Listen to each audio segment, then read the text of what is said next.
Cumprimento a amada igreja com a santa e gloriosa paz do nosso Senhor Jesus Cristo, amém? Amém. Amém. Louvado seja o nome do Senhor. Amados irmãos, peço que você abra uma palavra do Senhor na Epístola de Efésios. Efésios, capítulo 4.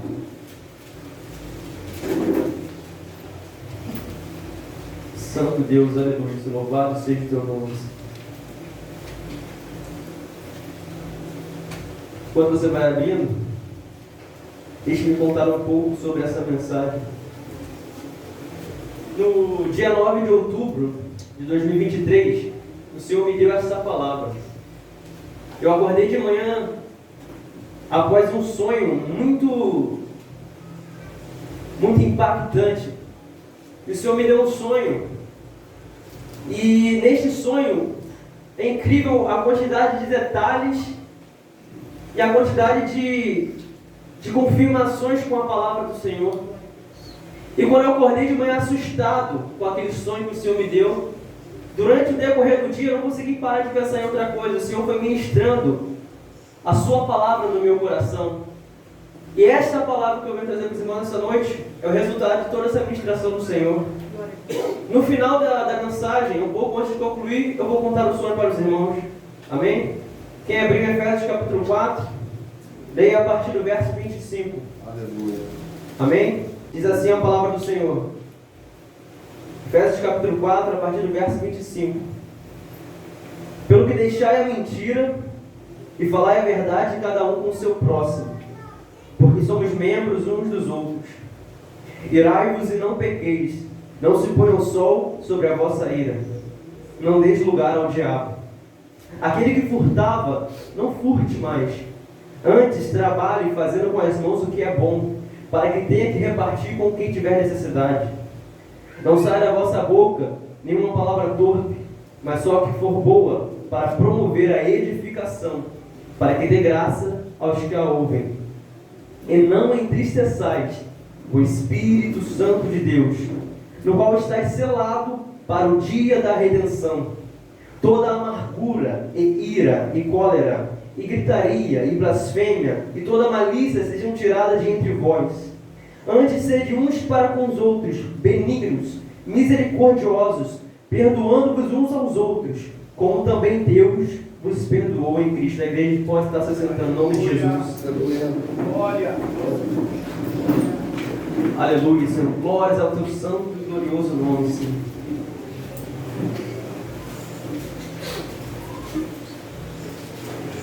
Glória. Amém, irmãos? A carta de Efésios, a palavra do Senhor vai dizer que Paulo institui sua igreja em Éfeso. Mas antes de falarmos um pouco sobre essa passagem específica, vamos destrinchar um pouco quem é a igreja de Éfeso. Éfeso foi a cidade mais importante, uma das mais importantes da Ásia Menor. Atualmente, se você for no mapa lá hoje, ela é como se fosse a Turquia. E em Éfeso havia muitos caminhos comerciais. Em Éfeso possuía um grande porto marítimo. Uma das rotas mais importantes comerciais existia em Éfeso. É como se fosse hoje, vamos dizer assim, o Porto de Santos no Brasil. Um porto muito movimentado. E assim era a igreja de Éfeso, assim era a cidade de Éfeso. E os cidadãos que habitavam em Éfeso, conhecidos como efesianos, a maioria deles adoravam quem nós conhecemos que é a deusa Diana, a tal chamada Diana dos Efésios. Era uma deusa, eles tinham tanto que eles tinham um templo enorme, gigantesco, no qual adoravam e se prestavam culto à deusa Diana. Culto este, a qual o nosso pastor já trouxe ensino aqui, nos mostrando que esses cultos à deusa Diana eram cultos regados à prostituição, eram cultos regados à orgia, onde muitas pessoas viviam em prostituição. Então a população de Éfeso era uma população como se fosse, imagina uma rodoviária, as pessoas entram e saem. Então era um local muito movimentado. E nesse local havia muita prostituição.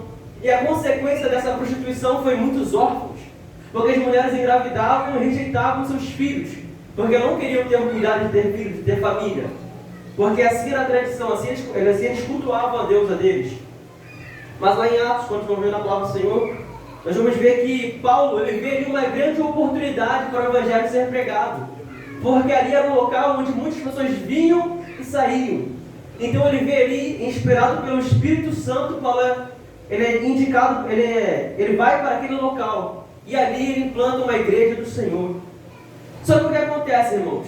Imagina a mentalidade daqueles irmãos que antes viviam uma vida de prostituição, que antes viviam uma vida de promiscuidade, agora se converteram ao Senhor. Como é que eles vão se portar diante da palavra de Deus? Então Paulo vem, e no ano 60 depois de Cristo, Paulo ele estava preso em Roma, tanto que em alguns versículos ele vai dizer, eu, prisioneiro do Senhor.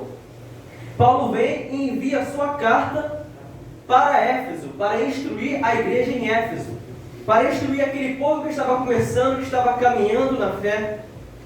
E nós vamos ver aqui na primeira parte de Efésios, a carta é dividida em duas partes. Do capítulo 1 ao capítulo 3, ele vai tratar muito do caráter doutrinário da igreja. Ele vai ensinando ali, falando sobre a unidade do corpo. Ele vai falar sobre o mistério da união entre Cristo e a igreja. Ele usa o simbolismo como do marido e da mulher. E ele vai falar sobre o plano da salvação. Só que após tratar do caráter doutrinário da igreja, ele entra no capítulo 4 em diante, tratando da doutrina sim, mas agora mediante a prática, mediante a praticidade da palavra, a convivência, como andar, como viver. Em suma, nós vamos entender que esse capítulo que nós vamos ler, que nós vamos hoje aprender, ele vai nos mostrar que o que Paulo está querendo ensinar para os efesianos é, assim como Cristo, que uniu os gentios com os judeus, tornando todos em um só povo, explicando todo o sacrifício de Cristo na cruz, tudo o que ele fez, que ele desceu da sua glória, se fez como homem, levou o pecado sobre si, e nós fomos salvos pela graça de Deus, não somente pela graça. Ele vai dizer que aquele sacrifício, aquele esforço que Cristo fez, gerou o quê? É o que nós temos hoje, que é a igreja.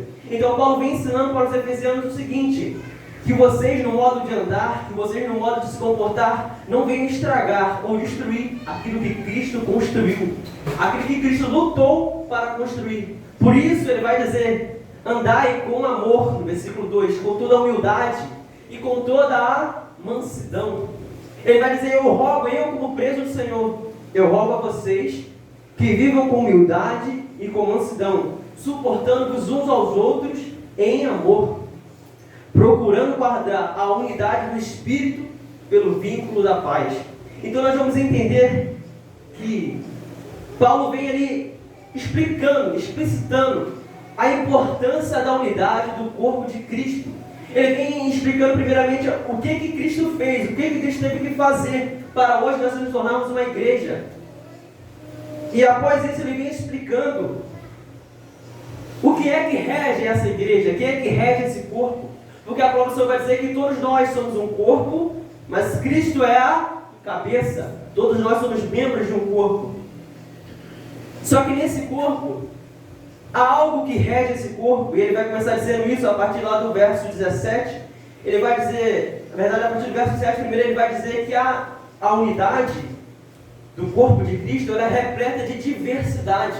Ou seja, nem todos são iguais. Não é uma uniformidade. São diversidades.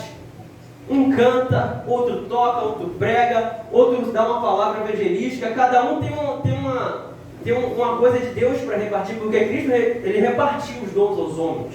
Cada um tem sua função no corpo. Se todo o corpo fosse braço, o que seria da perna? Se todo o corpo fosse olho, o que seria da boca? Ou seja, o corpo de Cristo há uma diversidade. Porém, ele permanece em unidade, apesar da diversidade. E a partir do verso 17, que hoje nós vamos entrar, ele vai mostrando qual é a diferença agora desse povo que se converteu, que largou a prostituição, que largou todas aquelas coisas do mundo, todos aqueles deuses, aqueles cultos regados à orgia, aqueles cultos a Diana. Qual é a diferença deles para aqueles que ainda não se arrependeram? Ele vai dizer, a partir do verso 17, pelo que não sejais insensatos, e digo isto e testifico no Senhor, para que não andeis mais como andam também os outros gentios, na vaidade do seu sentido, entenebrecidos no entendimento, separados da vida de Deus, pela ignorância que há neles, pela dureza do seu coração. E ele vai nos mostrar que a diferença entre aquele que serve e aquele que não serve é ter o Espírito Santo de Deus.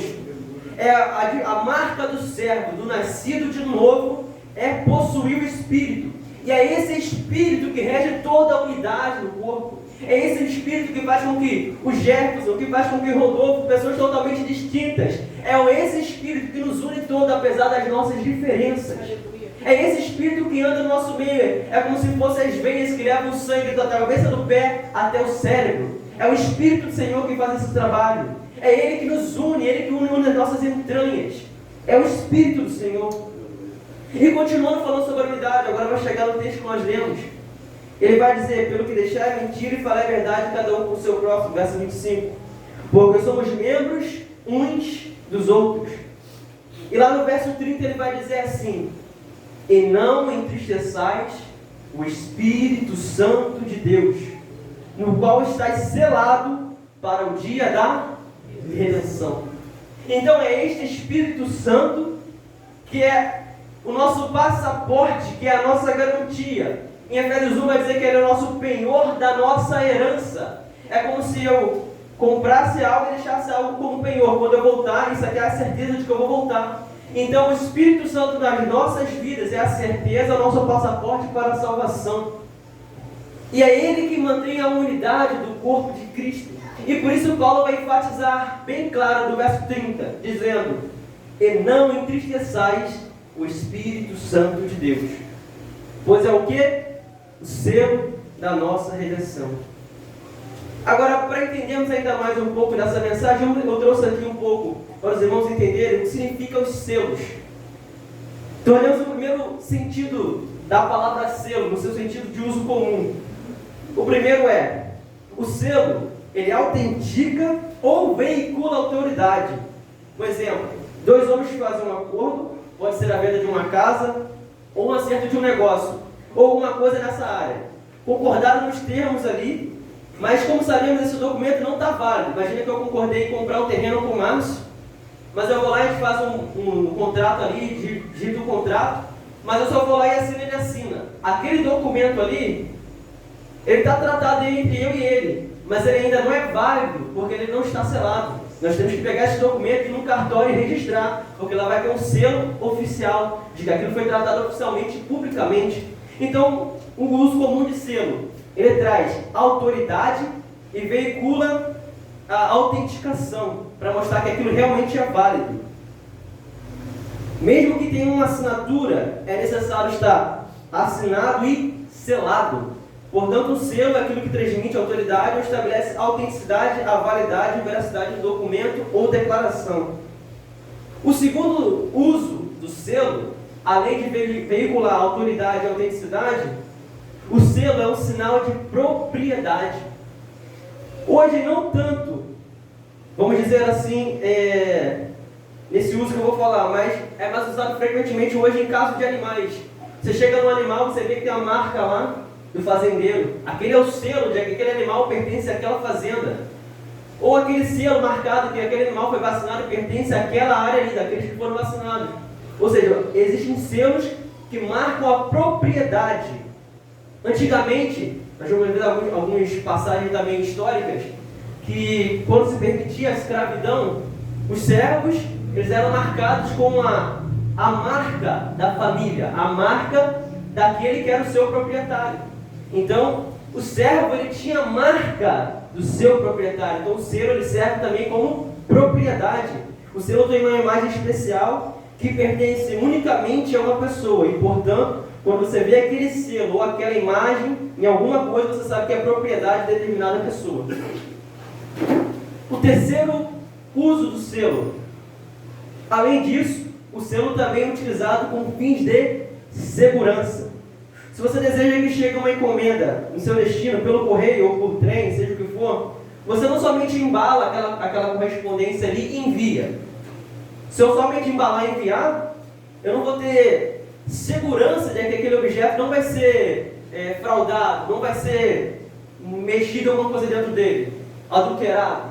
Ou seja, eu preciso escrever uma carta, eu boto lá o selo. Antigamente era assim, botava um pingue de cera e vinha com a anel em cima e selava. Significava que se aquele documento ou aquela carta chegasse na outra pessoa e aquele selo tivesse sido violado, significa que alguém abriu a carta. Ou seja, o selo também significa segurança. Então nós já entendemos 3 sentidos do selo. O primeiro é autoridade e autenticidade. O segundo, propriedade. E o terceiro, segurança. Por que estamos falando disso, irmãos? Porque em Efésios capítulo 1, verso 13, ele vai dizer assim: e tendo nele crido, fostes selados. Selados com o Espírito Santo da promessa, o qual é o penhor da nossa herança. Ou seja, Cristo, Ele te comprou na cruz do Calvário. Você é propriedade dele. Ele marcou o seu selo sobre a sua vida. Você é propriedade exclusiva de Deus. Ele derrama o seu selo sobre a sua vida. A partir do momento que você se converte e se torna parte integrante do corpo de Cristo, você faz parte da unidade do corpo.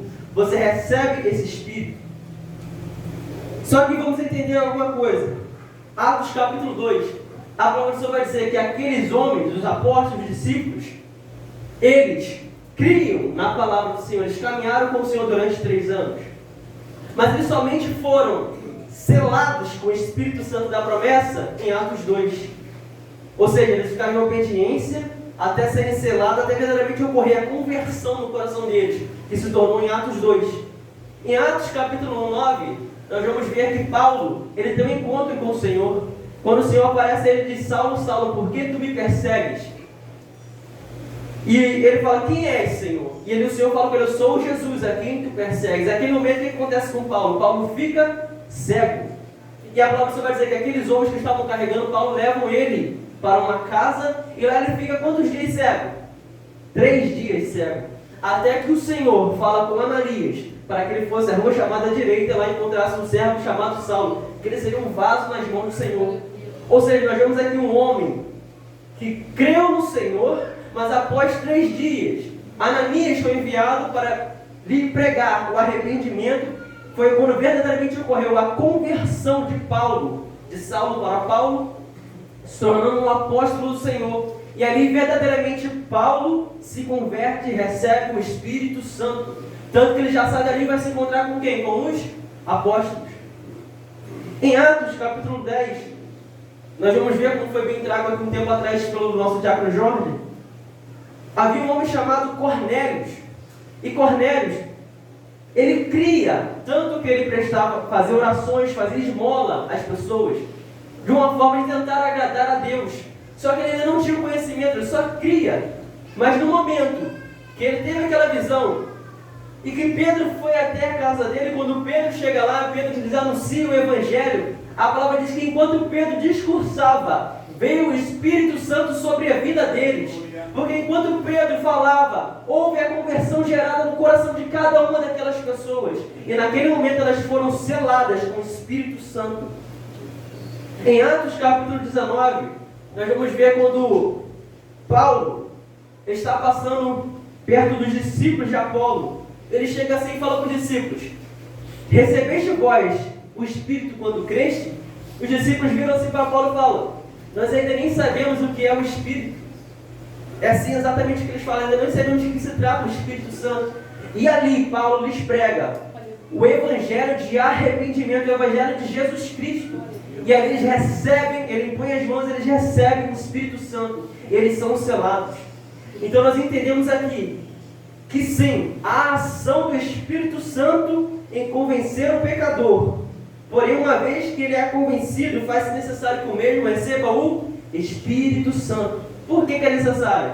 Porque é diferente você crer e você ser selado. Entende? É diferente você assinar e selar sobre aquela mensagem.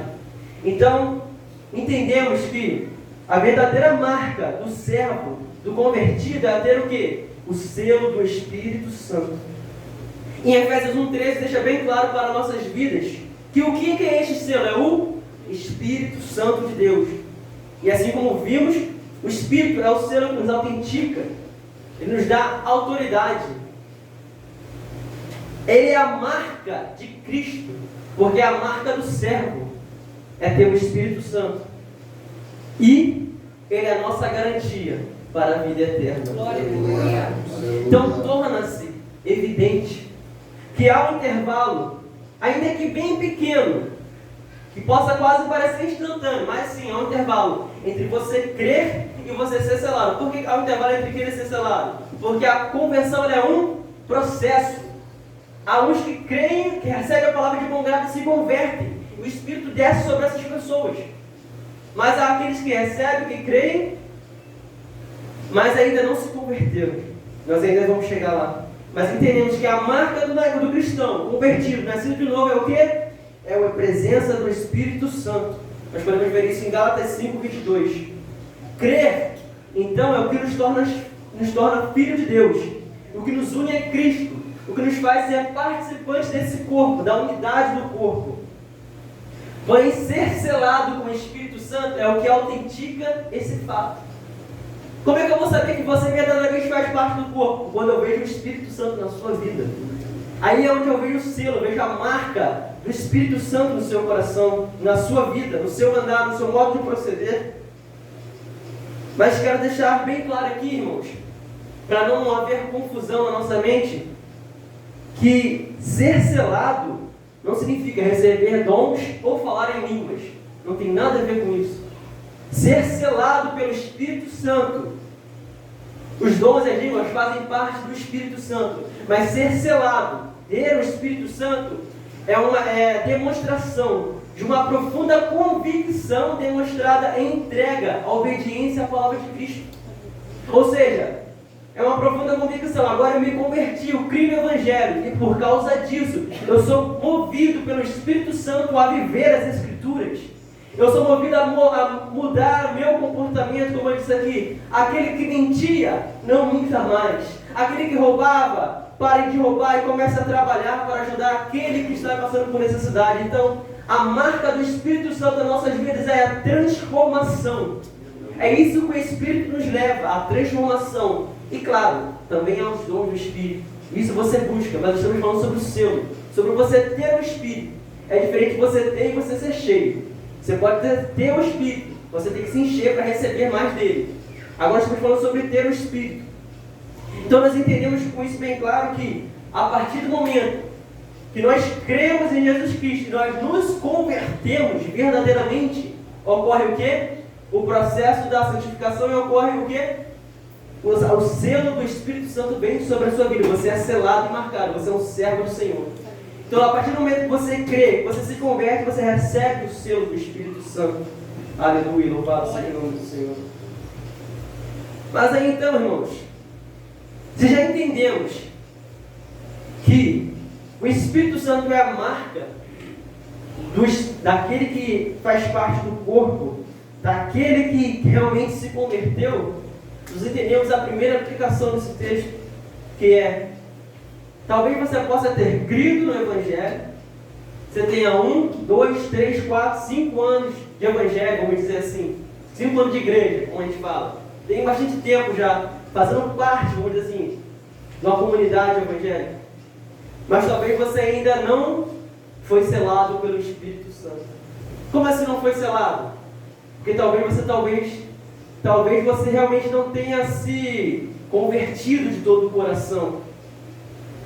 E talvez você seja um simpatizante do Evangelho. Quer ver um exemplo bem claro desse? Nós vemos na palavra, o seu nome era Herodes. Marcos capítulo 6, verso 20 vai dizer assim: pois o próprio Herodes tinha dado ordens para que prendessem João, o amarrassem e o colocassem na prisão, por causa de Herodias, mulher de Filipe, seu irmão, com a qual se casaram. Porquanto João dizia a Herodes: não te é permitido viver com a mulher do teu irmão. Assim Herodias o odiava e queria matá-lo, mas não podia fazê-lo, porque Herodes temia a João e o protegia, sabendo que ele era um homem justo e santo, e quando o ouvia ficava perplexo. Mesmo assim, gostava de ouvi-lo. Marcos capítulo 6, verso 20. Então nós vemos aqui um homem que gostava de ouvir as boas novas. Ele gostava de ouvir aquilo que saía da boca de Herodes. Ele tinha prazer em aprender aquilo. Nós vemos aqui um homem que até mesmo protegia o servo do Senhor. Não fala desse aí não, porque esse aí é servo de Deus. Nós vemos em Herodes também um simpatizante com a pregação de João. Ele gostava de ouvir a sua palavra, o seu discurso. Porém, no momento que ele ouviu a repreensão dizendo: não te é lícito casar com a mulher do teu irmão. Naquele momento, o que aconteceu com o coração de Herodes? Se fechou, se endureceu. Porque isso que acontece quando você é convencido e não convertido. Porque quando você é convertido, você é um filho de Deus, você recebe a repreensão, e o Espírito Santo que veio para o quê? Convencer do pecado, da justiça e do juízo. Quando nós ouvimos a repreensão, nós ouvimos aquela mensagem, ela vem direto ao nosso coração. Aquele que verdadeiramente é convertido, que possui o Espírito Santo, que é selado, ele ouve a repreensão, e aquela repreensão entra dentro dele e ele aceita. Ele ouve, ele não discorda. Mas aquele que só é convencido e não convertido, ele pode até gostar da palavra, gostar dos cultos, gostar dos louvores, mas quando a palavra vem direto no coração dizendo: para de adulterar, quando a palavra vem direto no coração dizendo: para de ver pornografia, para de mentir, para de roubar, se converte de coração, para de fofocar, quando a palavra vem nos mostrando nossos erros, se você não tiver o Espírito, você fecha o teu coração, porque o Espírito não vai te levar ao convencimento. E é interessante observar como é que tem pessoas assim hoje em dia, que a semelhança de Herodes, nos dias de hoje, elas gostam de ir, de ouvir falar, a palavra é boa, é agradável. Não, lá não fala de dinheiro, não, lá não fala de... Não, lá só fala da Bíblia. Mas no momento que a Bíblia mostra o seu erro, nos fechamos o coração. Talvez essa seja vamos dizer assim, uma prova bem clara de que você ainda não se converteu, de que você precisa ainda se arrepender, buscar ser selado pelo Espírito Santo de Deus, porque sem o Espírito você não tem um passaporte para a salvação. Olha o que diz Efésios 4, 17 a 24. E digo isto, e testifico no Senhor, para que não andeis mais como andam também os outros gentios, na vaidade da sua mente, entenebrecidos no entendimento, separados da vida de Deus pela ignorância que há neles, pela dureza do seu coração, os quais, havendo perdido todo o sentimento, toda a sensibilidade, se entregaram à dissolução para com avidez cometerem toda a impureza. Mas vós não aprendestes assim em Cristo, se é que o tendes ouvido e nele fostes ensinados, como está a verdade em Jesus, que quando ao trato passado vos despojeis do velho homem, que se corrompe pelas concupiscências do engano, e vos renoveis no espírito da vossa mente, e vos revistais do novo homem, que segundo Deus é criado em verdadeira justiça e santidade.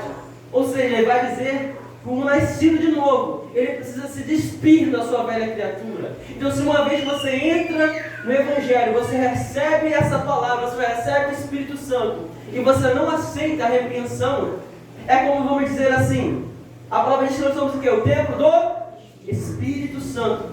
Mas imagine o seguinte, você vai alugar uma casa, Jorge. Aí você chega nessa casa, está lá com o seu proprietário, com o locador, e ele fala para você: essa casa tem 2 quartos, sala, cozinha e banheiro.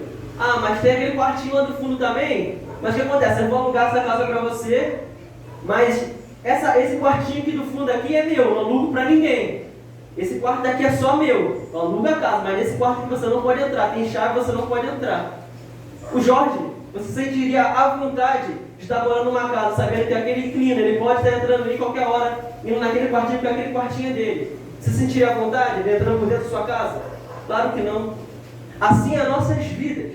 Quando nós falamos, o Espírito Santo habita em mim, e ele pode habitar, não, mas lá você não pode tocar, não.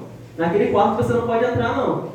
É assim que nós fazemos com o Espírito Santo, quando nós não deixamos ser tratados pelo Espírito.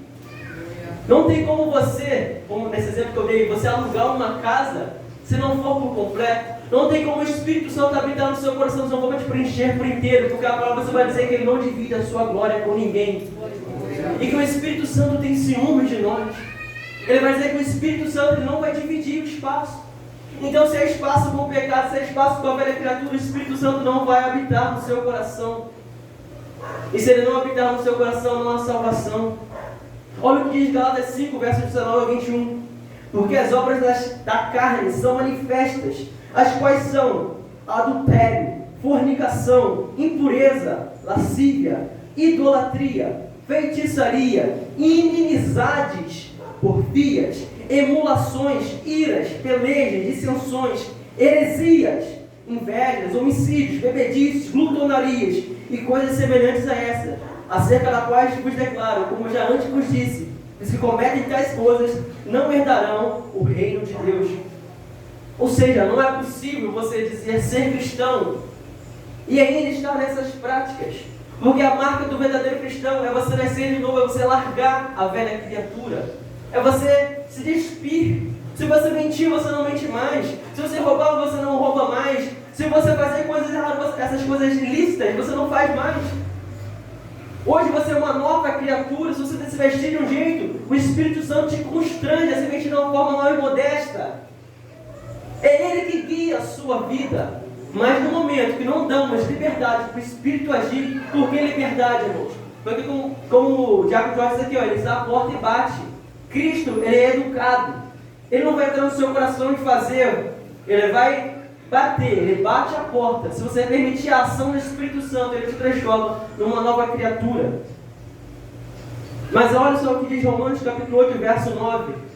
Vós, porém, não estáis na carne, mas no Espírito, se é que o Espírito de Deus habita em vós. Mas se alguém não tem o Espírito de Cristo, esse tal não é dele. Então a importância, irmãos, de nós nos autoanalisarmos essa noite e verificarmos, será que eu sou um convencido ou sou um convertido? Será que realmente eu tenho um selo do Espírito sobre a minha vida? Porque se eu tenho o selo do Espírito, eu não ando nas obras da carne. Se eu tenho o selo do Espírito Santo, eu ouço a mensagem, ainda que eu venha estar errado, mas eu vou falar assim: obrigado, Senhor, me corrige, me conduz a um caminho de salvação. Quando o filho obediente, ele ouve a voz do Senhor, ele aceita a correção. Mas aquele que não aceita, ele é o quê? Bastardo. Bastardo é um filho que ele não merece mais, que ele não quer mais ser filho. É um filho rejeitado. Ou seja, um filho que ele mesmo se rejeita, ele mesmo se torna um bastardo. Não quero mais ser teu filho. Mas quando temos o Espírito Santo de Deus, nós aceitamos a correção do Senhor. Então, irmãos, sabemos que estamos vivendo um momento agora difícil. Os tempos estão se apertando. Se autoanalisa essa noite. Será que ainda é o momento de continuar brincando de ser crente? Será que é o momento de viver como Herodes? Será que é o momento de vivermos só simpatizando com o Evangelho, dos louvores, dos irmãos, da companhia, da festa? Ou será que é o momento de nós autoanalisarmos a nossa vida? Realmente, eu já estou aqui um tempo nessa igreja, já estou uns 5, 7 anos, está na hora de eu me converter, está na hora de eu mudar, está na hora de eu deixar o Espírito trabalhar no meu coração. Porque talvez a mudança que você tanto precisa, a cura que você tanto quer, só virá quando o Espírito Santo agir no seu coração. Quando você permitir ele agir completamente em ti. Então, irmão, vamos parar de ficar brincando de ser crente. Vamos parar de ficar de mimimi. A palavra do pastor foi direto para o meu coração. Se foi, irmãos, amém. Vamos nos consertar. Temos que ter o Espírito, temos que nos portar de tal modo para recebermos esse Espírito de Deus, para receber esse arrependimento. Você pode muito bem.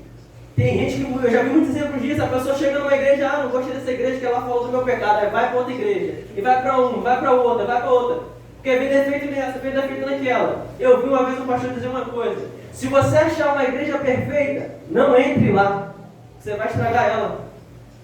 Por quê? A igreja é repleta de seres humanos, são pessoas defeituosas, mas buscando a salvação, buscando o arrependimento. Mas uma pessoa sem o Espírito, uma pessoa apenas convencida, ela não olha para os seus próprios erros, olha para o erro do irmão e fala: olha o que o irmão está fazendo, olha o que a irmã está fazendo. Ela não olha para si mesma. Nós temos que nos autoavaliar, irmãos. Se eu tenho errado, se eu tenho falhado, eu tenho que olhar para mim mesmo e falar assim: essa palavra talvez hoje não foi para mim, mas vou guardar no meu coração, para se um dia eu estiver nessa condição, eu vou ouvir essa palavra. Essa palavra vai ficar guardada lá no meu HD, no meu coração. Então nós não podemos desprezar a repreensão do Senhor. Agora, eu vou entrar na parte da mensagem. Aleluia, Senhor. Em que essa parte foi justamente o que o Senhor mais ministrou no meu coração. Isso foi só, vamos dizer assim, uma introdução.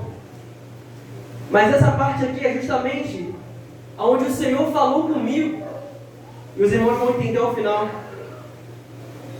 e justamente deu um nome a esta mensagem, a qual é desprezando o selo. Desprezando o selo do Espírito. Porque em Efésios 4:30 ele vai dizer: não entristeçais o Espírito Santo de Deus, no qual estáis selados para o dia da redenção. Aqui é quando o caldo entorna. Porque talvez você verdadeiramente se converteu, irmão. Talvez você não se enquadre nessa primeira aplicação que eu falei aqui. Você se converteu, você é uma nova criatura. Você mudou os seus hábitos, você se dispôs do velho homem. Você se revestiu das armaduras de Cristo. Você já está caminhando há um tempo. Mas talvez possa ser que você esteja desprezando o selo que há sobre a sua vida. Para entendermos um pouco isso bem rápido, se você é rápido de endereço, abra em Gênesis capítulo 38. Eu ainda só um versículo, mas vai necessário ler pelo menos o contexto. Eu vou ler bem rápido.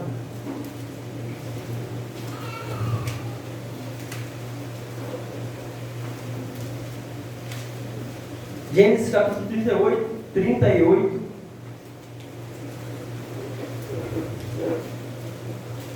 A partir do verso 13. E diz assim: e deram aviso a Tamar, dizendo: eis que o teu sogro sobe a Tímina, a tosquear as suas ovelhas. Então ela, Tamar, tirou de si as suas vestes de viuvez, e cobriu-se com o véu, e disfarçou-se, e assentou-se à entrada das duas fontes, que estão no caminho de Tímina, porque via que Selá já era grande, e ela não lhe fora dada por mulher. E vendo ajudar, teve-a por uma prostituta, porque ela havia coberto o seu rosto. E dirigiu-se para ela no caminho e disse: vem, peço-te, deixa-me entrar a ti, porquanto não sabia que era sua nora. E ela disse: que darás para que entres a mim? E ele disse: eu te enviarei o cabrito do rebanho. E ela disse: dás-me penhor até que o envies? E então ele disse: que penhor é que te darei? E ela disse: o teu selo e o teu lenço e o cajado que está em tua mão. O que ele lhe deu entrou a ela, e ela concebeu dele. Amém? Essa passagem aqui, irmãos, se você não está muito familiarizado com ela, vai dizer de um homem chamado Judá, que tinha 7 filhos, e cada um dos seus filhos foram morrendo. E o primeiro filho dele estava noivo com Tamar. Só que o filho dele morreu. E pela lei do levirato, pela lei que eles viviam nessa época, quando o filho morresse, a esposa era dada para o próximo filho. E assim foi. Só que essa mulher, essa Tamar, ela viu que todos os filhos tinham morrido. E o pai não tinha dado por ela por esposa. Ela já estava ficando velha, ficando desprezível, porque naquela época na sociedade a mulher que não casava era uma mulher desprezada. Então ela foi, inteligentemente, ela foi e vestiu-se com vestes de uma prostituta e ficou no meio do caminho. E por hora passou Judá, esse homem que era o pai. Ele olha para aquela mulher, ele quer entrar naquela mulher, ele quer ter relações com aquela mulher. E a própria pessoa vai dizer que ele chega até ela, e ele fala que vai dar um pagamento a ela, mas ela fala assim: mas qual é o penhor que você vai me dar, comprovando que você realmente vai voltar? Ele pega, não olha, não tem nada, olha para o seu anel, o anel da sua família, a marca de propriedade dele, pega: toma, o meu selo. Essa é a condição em que se encontra muitos cristãos hoje em dia, entregando, desprezando o selo do Senhor por causa do pecado, entregando o selo do Senhor por causa da prostituição, entregando o selo do Senhor por causa da fofoca, por causa da contenda, por causa do disse-me-disse, entregando o selo do Espírito Santo, entristecendo o selo do Espírito, que é a nossa redenção. Como diz em Hebreus capítulo 6, vai dizer: iluminados, por outro lado temos aqueles que foram iluminados e provaram um dom celestial, e se fizeram participantes do Espírito Santo, e provaram a boa palavra de Deus, e as virtudes do século futuro.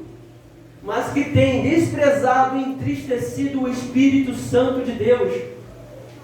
É aqui onde nós realmente vamos entender, irmãos. Porque nós possuímos o Espírito, mas as nossas atitudes têm entristecido aquele que habita dentro de nós.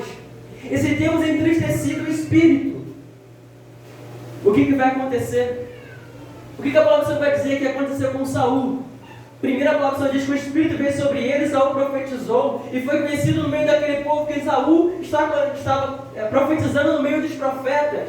O Espírito do Senhor guiava Saul, o rei de Israel, mas as ações de Saul foram entristecendo o Espírito, foram entristecendo o Espírito Santo, a ponto que o Espírito Santo vai dizer que o Espírito se retirou de Saul.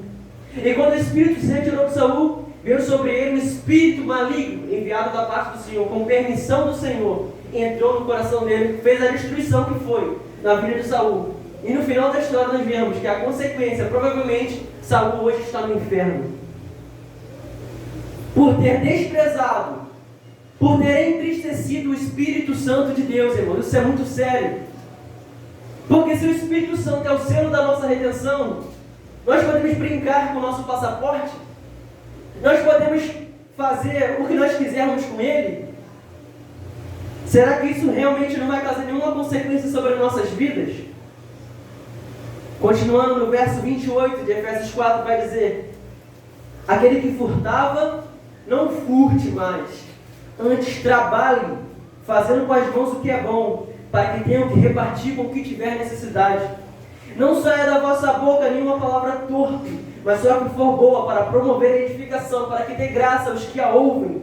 E não entristeçais o Espírito Santo de Deus, no qual estáis selados para o dia da redenção. Toda a amargura, e ira, e cólera, e gritaria, e blasfêmia, e toda malícia sejam tiradas de entre vós. Antes sede uns para com os outros benignos, misericordiosos, perdoando uns aos outros, como também Deus os perdoou em Cristo.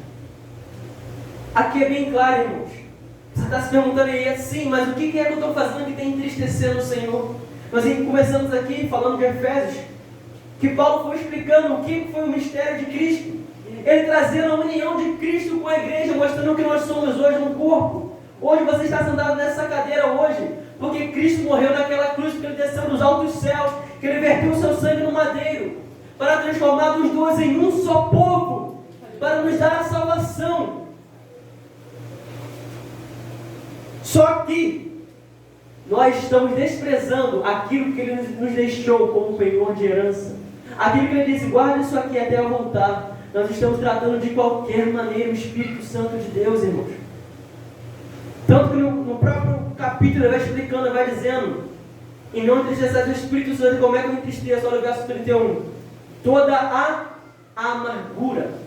Talvez você esteja pensando: mas entristecer o Espírito é só cometer pecado, é só prostituir, é só fornicar, é só adulterar, é só mentir, roubar, matar. Não, irmão. A amargura é pecado. Porque a amargura, no contexto daquele ele está falando sobre unidade. A partir do momento que você recebe, às vezes, uma repreensão, alguma coisa no corpo de Cristo, e você se enche de uma amargura no seu coração, quando algum irmão que te fez alguma coisa, outro irmão que te feriu. Tanto no versículo anterior ele falou que irai-vos e não pequeis, ou seja, alguém provocou essa ira. E se alguém provocou essa ira, você se manifesta aquela ira, se provoca dentro de você o que? A amargura. Ou seja, é algo tão simples, mas que entra no nosso coração peçonhamente. E o que é a amargura, irmãos? A amargura é o nosso coração. Não quer nem suportar olhar para o irmão, dar a paz olhando para o lado, com as unhas rangendo. É como até você passa da paz, mas no coração não sente paz. Às vezes não tem nada mais. Já se retrataram, mas aquilo está movendo o seu coração. E ali gera o quê? Uma raiz de amargura. E aquilo vai gerando e brotando. E aquilo vai contaminando toda a unidade do corpo. Vai contaminando o corpo de Cristo. E um vai chamando o outro. Aí criam-se aquelas facções. Onde aquele sentimento no coração. Eu senti aquilo, viu o que o irmão falou comigo? Viu o que o pastor Ricardo lançou para o irmão? Ih, não deixava eu falar aquilo não. Olha só o que ele falou. Viu o que o irmão Gerson está fazendo? Ih, viu o que ele falou da irmã e tal? E assim Satanás vai agindo no meio da igreja, irmãos.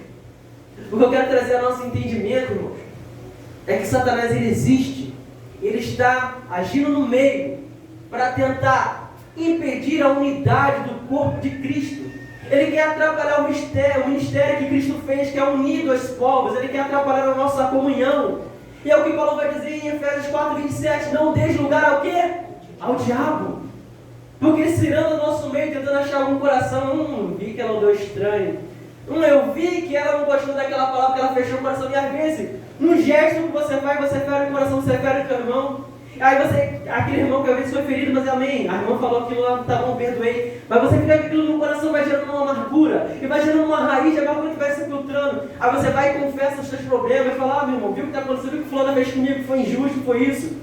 Porque a atitude do injustiçado muitas vezes é isso, agir com amargura. Ou, continuação do versículo, ira, cólera, gritaria, blasfêmia. Blasfêmia não é só blasfêmia com o Espírito Santo. O entendimento de blasfêmia é maldizer, falar mal. É onde Satanás, o Espírito Satanás se infiltra no meio da unidade, querendo atrapalhar, causando ira, causando blasfêmia nos cantos, nos ocultos, nas vielas, onde ninguém vê, onde ninguém ouve, tá? O disse-me-disse, a fofoca, viu o que fulano falou, viu o que fulano pregou? Irmão, nós temos que ter maturidade, não podemos desprezar o selo do Espírito Santo, porque entende?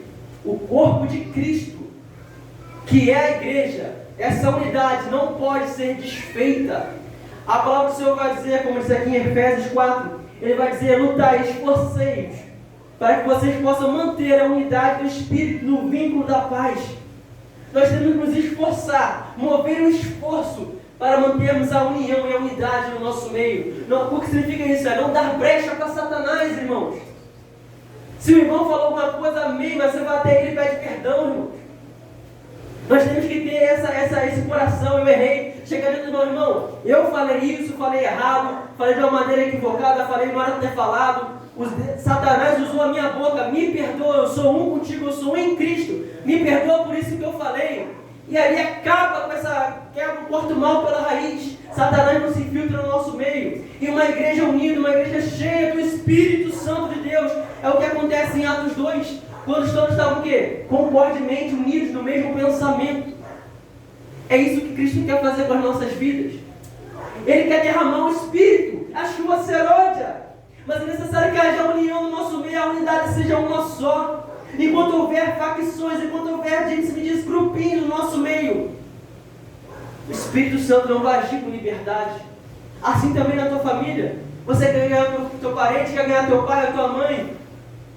Mas como é que você vai deixar? Como é que o Espírito Santo vai tratar dos corações que você tem orado, se no teu coração está cheio de amargura, se está cheio de ira, está cheio de cólera, cheio de malícia, cheio de blasfêmia, Paulo dizendo, falando mal do outro, dando lugar a Satanás para fazer fofoca, algo que minha mãe falou, algo que meu pai falou, algo que fulano, que ciclano falou. Entende, irmãos? As nossas armas, como ele vai dizer em Efésios 6, nós não lutamos contra a carne, mas com principados, com potestades das regiões celestiais, com ossos espirituais da maldade. Então, se o irmão te feriu, se acontecer alguma coisa, tenha maturidade. Você que tem o Espírito de Deus, deixa o Espírito trabalhar no seu coração. Porque ele vai continuar dizendo em Efésios capítulo 5, ele vai dizer, sede, pois, imitadores de Deus, como filhos amados. E o que Deus fez? Nós não merecíamos o perdão, mas o imperdoável ele perdoou. É como uma parábola, que ele fala, aquele homem devia, vamos dizer assim, 1 milhão. O servo devia 1 milhão ao seu senhor.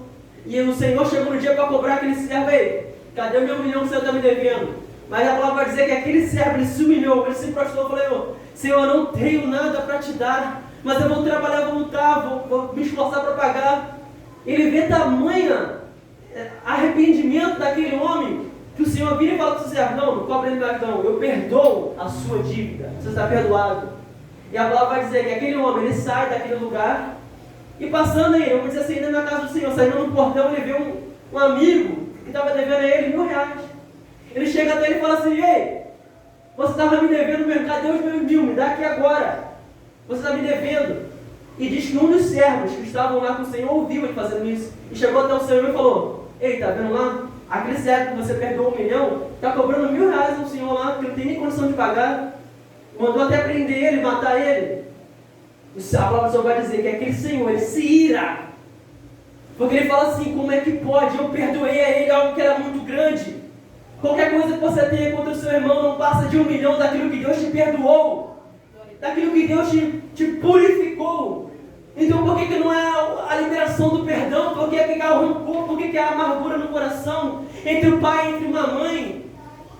Entre o filho e os pais? Por que há essa divergência se Cristo te perdoou? Por isso que ele fala: agir como Cristo. Sede, pois, imitadores de Deus, perdoando-vos uns aos outros em amor. O que vai manter a unidade do Espírito é nós darmos um lugar, ao invés da ira, para o perdão. Ao invés da ira, do rancor, para o amor. Para, ao invés de falar com ira, dar a outra face. Porque talvez seu irmão foi usado, mas você deu outra face, você não vai responder com a mesma moeda. E de repente aquela demonstração de amor vai constranger o teu irmão, ele vai chegar até você: irmão, eu errei, me perdoa. Eu falei daquele jeito, fui usado por Satanás, e ali acabou. Acaba com os planos de Satanás no meio da igreja, a gente corta isso o mal pela raiz, irmãos. Chegou com fofoquinha: irmão, não quero saber, é bom, tá fazendo isso, vamos orar. Ah, fulano, ô Rodolfo, você viu o que a Eliane falou de você? Ah, você viu, Rodolfo? A Rodolfo chega e fala assim: ah, falou isso de mim, então vem cá. Ô Eliane, o que você está falando aqui? Vem aqui, o irmão que está falando que você está falando mal de mim, o que aconteceu? Já corta o mal pela raiz, irmão.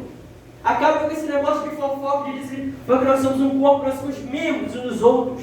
Nós somos, como fala aquele versículo, nós somos como entranhas de misericórdia. Eu estava estudando sobre esse versículo, irmãos. Eu vi um vídeo, não sei se os irmãos conhecem, existem duas pessoas chamadas Sona e Mona, são dois indianos, mas que eles nasceram com uma deformidade, que os dois fazem parte do mesmo corpo. É um para lá e um para cá, mas é o mesmo corpo. Daqui para cima são duas pessoas, mas daqui para baixo eles são um. Então são duas pessoas em o mesmo corpo. E eu vi naquele vídeo, o Senhor foi ministrando na mente: meu Deus, como é que isso é impactante. É assim que é o, não deformado, mas é assim que é o corpo de Cristo. Apesar de sermos muitos, somos um só. E aquele repórter entrevistando aqueles dois homens, perguntando a eles: como é que vocês levam a vida? Ele: ah, nós somos um time. Ele perguntando se eles tinham divergência: ah, nós não pensamos nisso, nós somos um só corpo. Eles mesmos falando, porque um colocou na perna esquerda, outro na direita. Para eles andarem, um tem que pensar na esquerda, outro na direita. Eles vão andando, eles já têm 33 anos. Eles são formados em física. Trabalham lá na Índia. E olha só o pensamento deles: nós somos um. Imagina se a igreja pensasse assim. Imagina se nós, a partir de hoje, pensarmos assim: nós somos um. Somos um só corpo, nós somos uma família. Eu vou lutar, eu vou me esforçar para manter a unidade daquilo que Cristo construiu. Cristo construiu a sua igreja, Cristo estabeleceu essa igreja. Essa igreja aqui em Magé, foi Cristo que levantou, foi Cristo que estabeleceu. Então vamos nos esforçar para não destruirmos, para não tentar atrapalhar aquilo que Cristo construiu. Porque destruir nós não vamos destruir. Porque ainda que venhamos nos levantar, se nos levantarmos contra o nosso Deus, pereceremos. Por isso, irmãos, vamos lutar para não desprezar o Espírito, porque é Ele que vai manter esse vínculo. É o Espírito Santo de Deus. Olha só o que vai dizer. Provérbios 6, 16 a 19. Essas 6 coisas o Senhor odeia, a 7ª a sua alma abomina. Olhos altivos, língua mentirosa, mãos que derramam sonho inocente, o coração que maquina pensamentos perversos, pés que se apressam a correr para o mal, e a testemunha falsa que profere mentiras. E a 7ª coisa que se abomina: o que semeia contenda entre irmãos. Como nós temos que temer, irmãos, para não cometer esse pecado de semear contenda entre os nossos irmãos. Porque é como se esse dedo fizesse mal para todo o meu corpo, mas esse dedo continua insistindo em fazer mal para todo o meu corpo. Mas vale perder um dedo do que todo o corpo. Então temos que ter cuidado, irmãos. Porque se hoje você foi inserido no corpo de Cristo, mas da mesma forma, se eu ou você estivermos fazendo de algo para atrapalhar o corpo de Cristo, assim como nós fomos enxertados, nós podemos ser retirados. Porque o Espírito Santo se retirou de Saul. Então temos que ter cuidado para não desprezar o Espírito Santo de Deus. Olha só o que diz aí, 63, verso 10. Ele vai dizer sobre um cavaleiro que vem com espada, com suas vestes manchadas de sangue. E vai dizer que aquele homem, ele vinha marchando com aquele cavalo. E aquele profeta estava olhando para aquela visão, Isaías capítulo 63, se puderem abrir.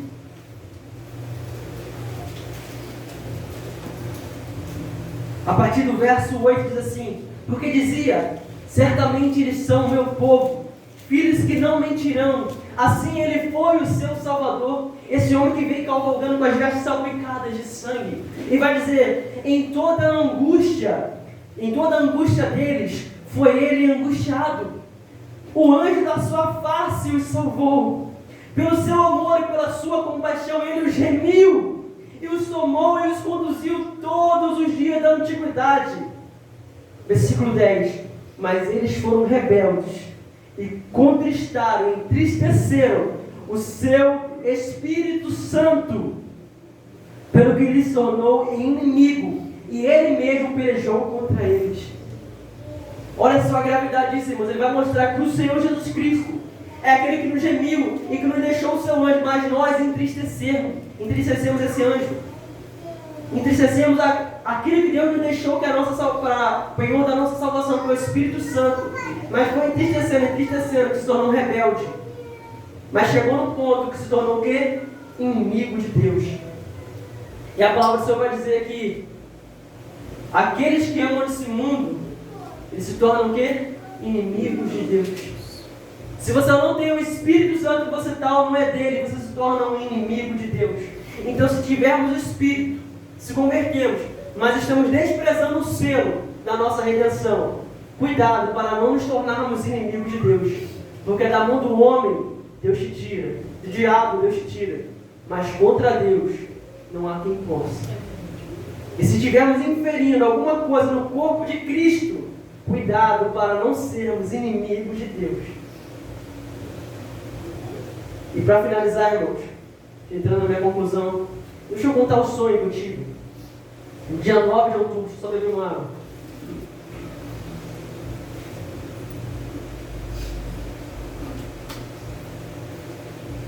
Eu via nesse sonho uma família, um pai, uma mãe e uma criança nova. E essa família, ela estava numa praia. Estava curtindo um dia assim na praia, e muitas pessoas estavam nessa praia. E de repente, eles olhando assim para a água parece que recuou até uns 1 quilômetro para dentro do mar, e foi recuando, e recuando, e recuando. E todas as pessoas perceberam que aquilo era no princípio de um tsunami. E de repente todas as pessoas que estavam ali começaram a correr e subir para os edifícios que estavam na beira da praia, subir para tentar alcançar um lugar alto para se proteger. E ao longo eles já viram uma onda gigantesca subindo. E aquela família, quando olhou aquilo ali, vindo as pessoas subindo, muitas subindo nos prédios, uma empurrando a outra, caindo, mas subindo para tentar se proteger. Aquela família ali estava no chão. O Senhor direcionou, falou no ouvido daquela família: pega essa rua e vai direto. Eles foram andando direto, todas as pessoas subindo nos lugares altos. E quando eles chegaram lá, eles viam um local assim, com muitas pessoas palestrando, como se fosse uma igreja bem grande. E eles falavam: gente, sai daqui, a onda está vindo, vai destruir, vai pegar todo mundo. E as pessoas olhavam para eles: vocês estão falando o quê?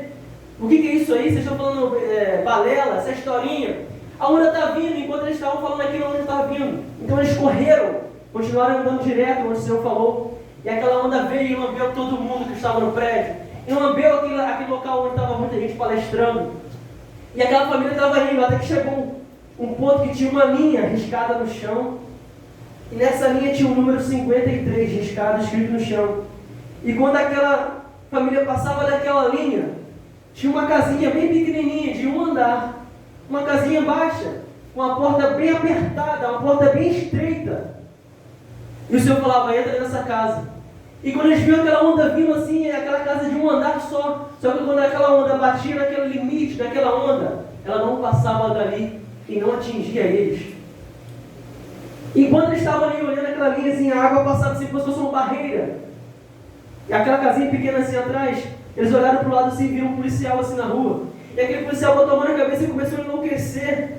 E de repente ele saiu matando todo mundo. E as outras pessoas começaram a se matar as outras, uma atacando as outras para tentar matar. E o Senhor falava para aquela família entrar naquela casinha pequena. E quando eles entraram para aquela porta pequenininha, eles se abaixaram, passaram por aquela portinha. E quando entraram dentro daquela casa, a mulher olhou assim de repente assim, muitos livros e muitos artigos, livros diferentes. E a criança pequenininha mexendo nas coisas, brincando assim, vendo as coisas assim.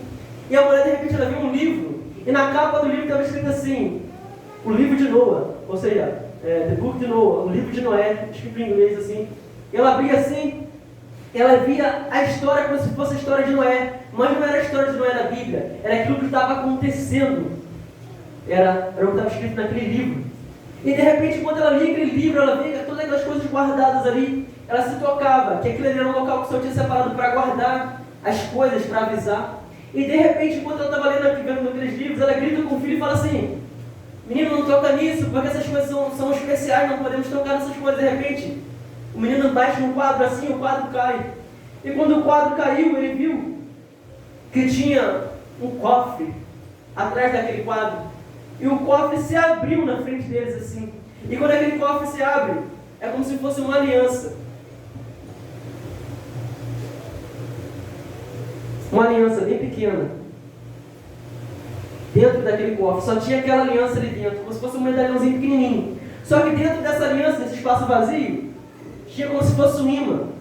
E essa aliança era como se fossem, as duas partes fossem imãs, mas imãs de partes contrárias, que se repelem. Então quando ela pegou aquilo ali, de repente uma parte foi para um lado, outra foi para o outro. E ela pegava aquelas partes, elas se repeliam. E ela entendia o Senhor falando para ela de novo: mantém firme, aperta-se com toda a tua força na tua mão e não deixe de se perder. E aquela mulher se mantinha assim, dessa maneira, com toda a força. E no momento que eles estavam ali, pegando aquilo ali, aquelas pessoas que estavam enlouquecendo ao redor, começaram a entrar dentro daquela casa para tentar pegar eles. E naquela tentativa de alcançá-los, o marido ali, ele se entregou, protegendo a família. O marido morreu. Aquelas pessoas mataram aquele marido.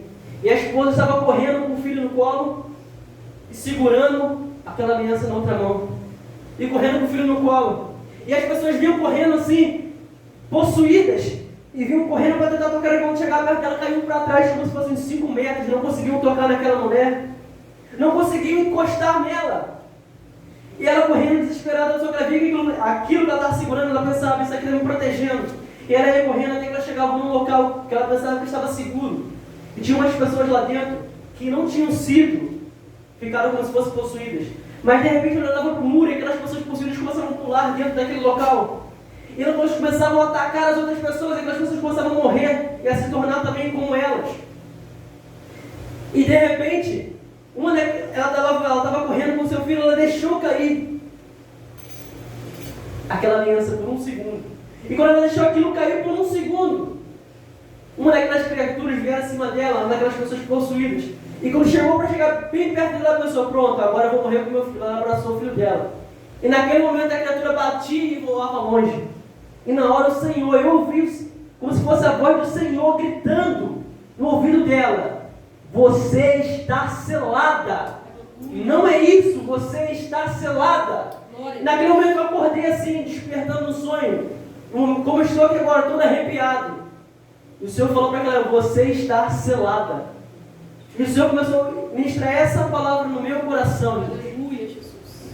Porque essa mensagem, porque este sonho, Apocalipse capítulo 7 vai dizer assim, a partir do verso 1: e depois destas coisas vi 4 anjos que estavam sobre os 4 cantos da terra, retendo os 4 ventos da terra, para que nenhum vento soprasse sobre a terra, nem sobre o mar, nem contra árvore alguma. E vi outro anjo subir do lado do sol nascente, e que tinha o selo do Deus vivo. Esse anjo tinha o selo do Deus vivo nas suas mãos.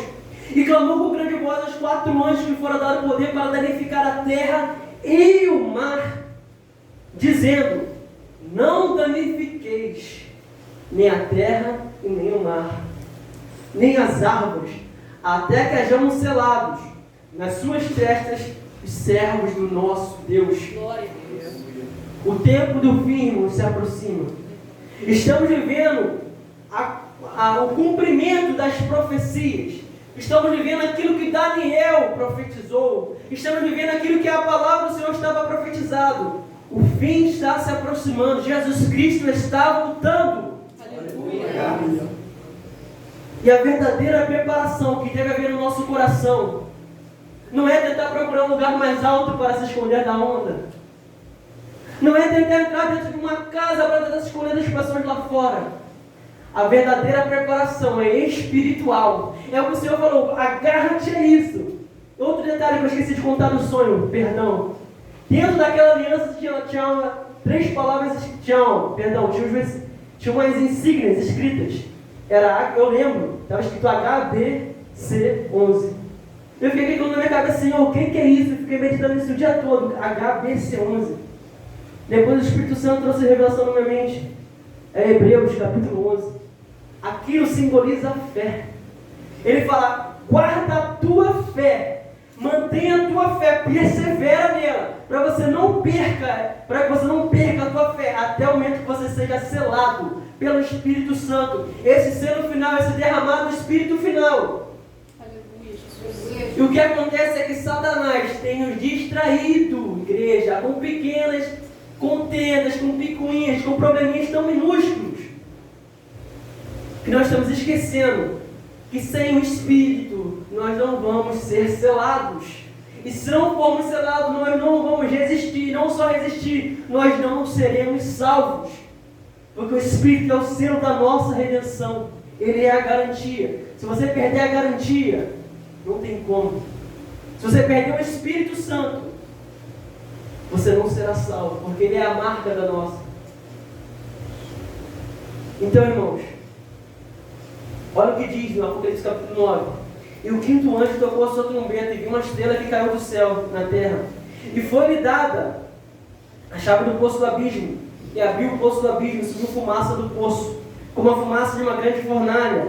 E como a fumaça do poço escureceu-se o sol e o ar. E da fumaça vieram gafanhotos sobre a terra. E foi-lhe dado poder como de escorpiões da terra. E foi-lhes dito que fizessem dano à erva da terra. E não fizessem dano à erva da terra, nem a verdura alguma, nem a árvore alguma, mas somente os homens que não têm nas suas testas o selo de Deus.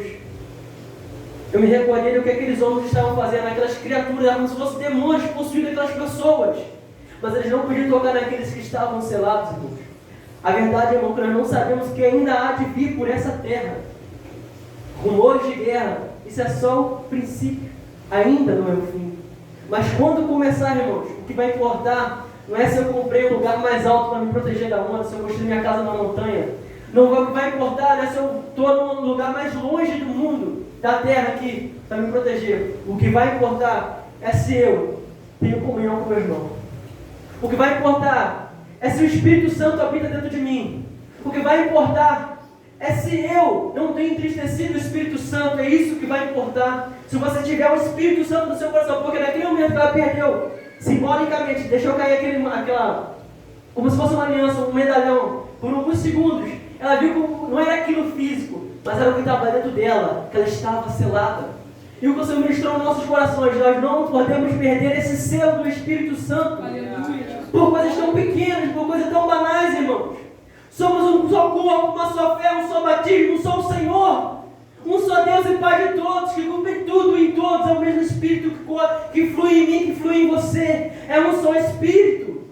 Olha só a mensagem que o obreiro Fernando trouxe aqui hoje de madrugada, falando até de selo do Espírito. Essa mensagem já tinha preparado ela desde outubro, desde o início de outubro. E o Senhor vai ministrando, ou seja, é o Espírito, é o mesmo Espírito que fala aqui, ele fala ali, ele usa cada irmão, não é eu que estou falando, é o Espírito do Senhor, irmão. Então vamos dar ouvido à voz do Senhor. Não entristeçais, não despreze o selo de Deus, que é o penhor da nossa herança, que é o selo da nossa salvação.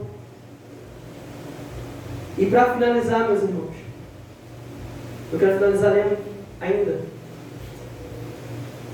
terminando Efésios capítulo 4.